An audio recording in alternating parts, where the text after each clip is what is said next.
Welcome to tech and cookie. Balabharatam 2వ part. Valmiki ఆజ్ఞ అనుసారంగా అతని శిష్యుడైనటువంటి వైశంపాయనుడు జనమేజయునికి శ్రీ మహాభారత కథను వివరిస్తున్నారు. ఇది ఆదిపర్వతము.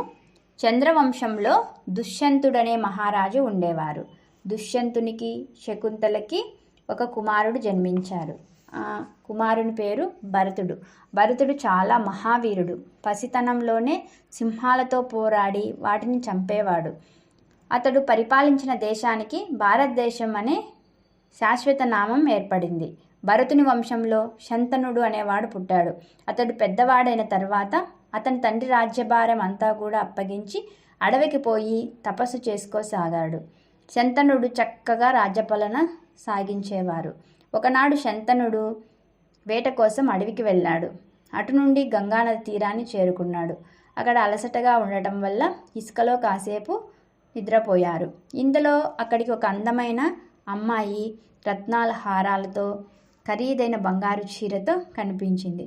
అప్పుడు శంతనుడు ఆ అమ్మాయిని చూసి చాలా ఆశ్చర్యపోయాడు. ఈమె ఎవరై ఉండొచ్చు అని ఆలోచించసాగాడు. వనకన్యన, రాక్షస కన్యన, నాగకన్యన, దేవకన్యన, లేకుంటే మానవ కన్యన? ఒంటరిగా మానవ కన్య అయితే ఈ అరణ్యంలో ఈ నది ఒడ్డున ఎలా తిరుగుతుంది అనుకున్నాడు. ఆమె కూడా శంతనుడిని చూసింది. శంతనుడు కూడా చాలా అందమైన వాడు కాబట్టి ఆమెకు కూడా అతనిపై ప్రేమ కలిగింది. ఇద్దరు ఒకరికొకరు బాగా చూసుకున్నారు. అప్పుడు శంతనుడు ఆ అమ్మాయిని అడిగారు, నువ్వెవరు అని.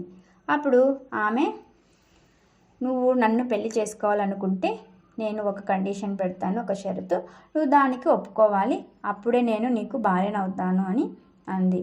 అప్పుడు శంతనుడు దానికి సరేని ఒప్పుకున్నాడు. నేను ఏది చేసినా కూడా నువ్వు కాదనకూడదు, ఊరుకోవాలి. ఒకవేళ నువ్వు అడ్డుపడితే నేను తక్షణం నిన్ను విడిచి వెళ్ళిపోతాను అంది. ఇదెంత పని, అలాగే నీకు అడ్డు రాను అని శంతనుడు ఒప్పుకున్నాడు. అప్పుడు శంతనునికి ఆ అమ్మాయికి వివాహం జరిగింది. శంతనుని భార్యనే ఇప్పుడు గంగ.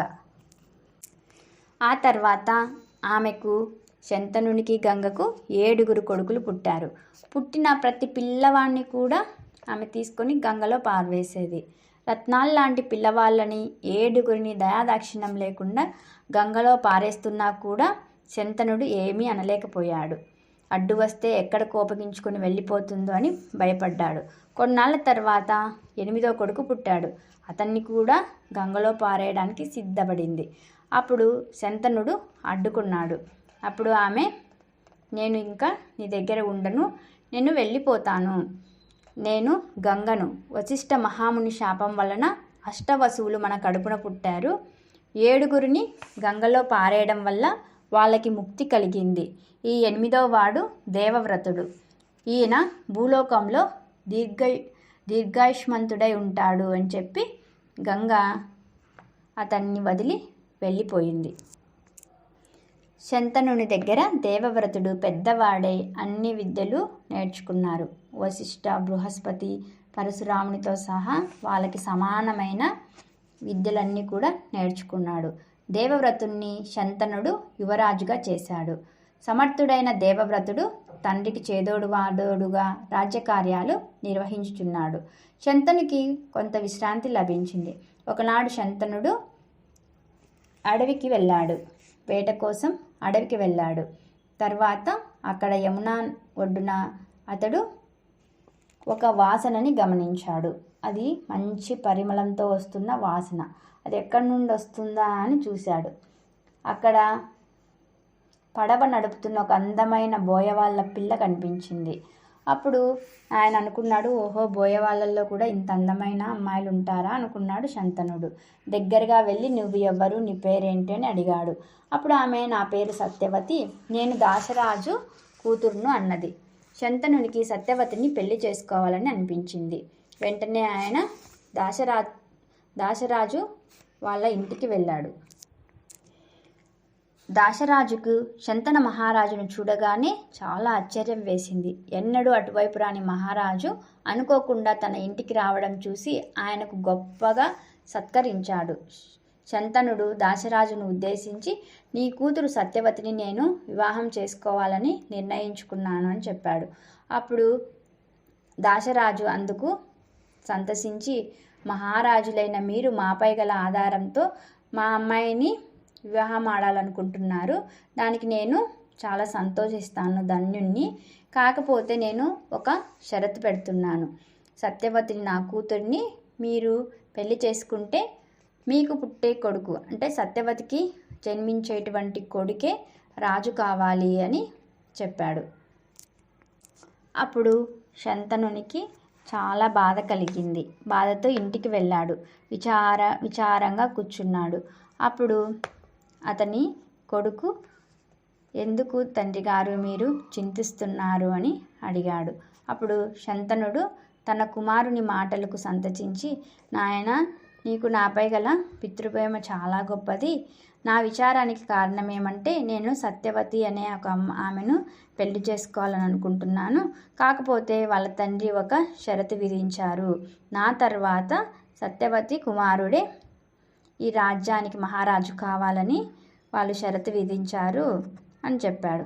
అప్పుడు తన కొడుకు దేవవ్రతుడు తండ్రి సౌఖ్యం కన్నా కావలసింది ఏమీ లేదనిపించి, తండ్రి పర్వాలేదు, సత్యవతి కొడుకే రాజు అవుతాడు, నాకు రాజ్యం అక్కర్లేదు, నేను ఇప్పుడే వెళ్ళి సత్యవతితో నీ వివాహం జరిపిస్తాను అని అన్నాడు. దేవవ్రతుడు వెంటనే దాశరాజు వద్దకు వెళ్ళి తన తండ్రి తరపున దాశరాజు షరతును ఒప్పుకున్నాడు. అందుకు దాశరాజు చాలా సంతోషించాడు. సరే, ఇది బాగానే ఉంది, కాకపోతే నీవు ఇప్పుడు రాజ్యం వద్దంటున్నావు, తర్వాత నీకు కలిగే పిల్లలు మరి రాజ్యం లాక్కోవచ్చు కదా, దానికి ఏమంటావు అన్నాడు. అప్పుడు నేను ఆ ప్రమాదం రాకుండా నేను జీవితాంతం కూడా బ్రహ్మచారిగానే ఉంటాను, ఇదే నా శపథం అని అన్నాడు. దాశరాజు చాలా సంతోషించి వెంటనే సత్యవతిని శంతనునికి ఇచ్చి వివాహం చేశాడు. తన తండ్రి కొడుకు బ్రహ్మచర్య వ్రతమును పరిగ్రహించిన దేవవ్రతుణ్ణి దేవతలు ఋషులు మెచ్చుకున్నారు. అతడే భీష్ముడు. దేవవ్రతుడే భీష్ముడు. శంతన మహారాజుకు సత్యవతికి వాళ్ళిద్దరికి కలిగిన కుమారులు ఇద్దరు. వాళ్ళే చిత్రాంగదుడు, విచిత్రవీర్యుడు. ఈ ఇద్దరి పిల్లలు చిన్నగా ఉన్నప్పుడే శంతనుడు చనిపోయాడు. వాగ్దానం చేసిన ప్రకారం భీష్ముడు అంటే దేవవ్రతుడు ఆ ఇరువురిలో పెద్దవాడైన చిత్రాంగదునికి రాజ్య పట్టాభిషేకం చేశాడు. అతని పక్షాన తానే రాజ్యకార్యాలు నిర్వహించేవాడు. చిత్రాంగదుడు చాలా గర్వి. తన బలం ముందు మరెవ్వరు బలం చాలదనుకునేవాడు. ఎవరితో పడితే వారితో ఎప్పుడు పడితే అప్పుడు యుద్ధానికి సిద్ధపడేవాడు. దేవతలు, దానవులు, మానవులు అను భేదం లేకుండా ప్రతి వాణ్ణి నిందించేవాడు. ఇతని దృష్ట ప్రవర్తనకు కోపగించి ఒక గంధర్వుడు చిత్రాంగదుని మీదికి యుద్ధానికి వచ్చాడు. వాడి పేరు చిత్రాంగదుడే. ఇద్దరూ బలం గలవాళ్లే. అయితే గంధర్వుడైన చిత్రాంగదుడు మాయాయుద్ధం తెలిసినవాడు కనుక మాయ చేసి చిత్రాంగుణ్ణి ఓడించి చంపివేశాడు.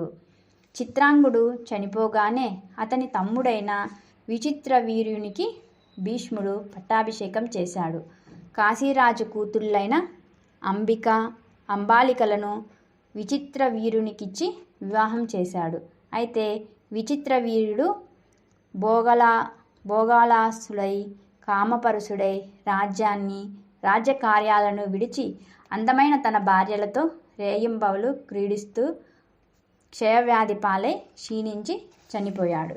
అంటే ఇప్పుడు భీష్ముని ఇద్దరి తమ్ముళ్ళు చనిపోయారు. అప్పుడు తన పినతల్లి కూడా చాలా బాధపడింది. మరదళ్లను శాంతిపరుస్తూ భీష్ముడు రాజ్యాన్ని నిర్వహిస్తూ ఉన్నాడు. దురాశతో దాశరాజు పెట్టిన షరతు భారతదేశానికే ప్రమాదాన్ని తెచ్చిపెట్టింది. భారత వంశమే అంతరించేటట్లయింది. భీష్ముడు బ్రహ్మచర్య వ్రతదీక్ష పూనినాడు. సత్యవతి కుమారులు మరణించారు. ఇక భవిష్యత్తున కురువంశమే లేదు. ఇది చూసి సత్యవతి చాలా దిగులు చెందింది. తన తండ్రి దుశ్చర్యను చాలా నిందించింది. తన దురదృష్టానికి ఏడ్చింది. ఒకనాడు భీష్ముని సమీపించి, నీ ఒక్కడవే ఇక మన వంశానికి ఆధారంగా మిగిలాగు, మిగిలావు.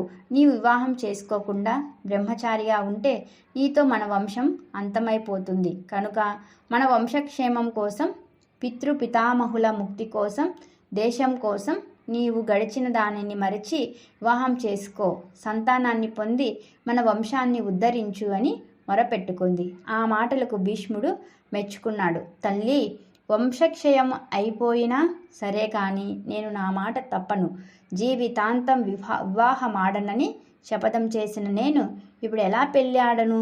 ఇది ధర్మం అవుతుందా అన్నాడు. ఇంకా ఇలా అన్నాడు, అయితే నేను వివాహం పోయినంత మాత్రాన వంశక్షయం అవుతుంటే చూసి ఉండలేను. ఇందుకు ఏదైనా మార్గం వెతుకుదాం. నాకు ప్రస్తుతం తోస్తున్నదేమిటంటే, వెనుక పరశురాముడు క్షత్రియ వంశాలన్నిటినీ నాశనం చేశాడు. ఆ సందర్భంలో క్షత్రియ కాంతులు బ్రాహ్మణుల వలన సంతానం పొందారు. తద్వారా వంశాలను కాపాడుకున్నారు. కనుక మనం కూడా అట్టి మార్గాన్ని దేన్నైనా అవలంబిస్తే బాగుంటుంది. అయినా నీవు ఆలోచించు, పెద్దలతో కూడా ఆలోచించి చూడు అని భీష్ముడు పినతల్లితో చెప్పాడు.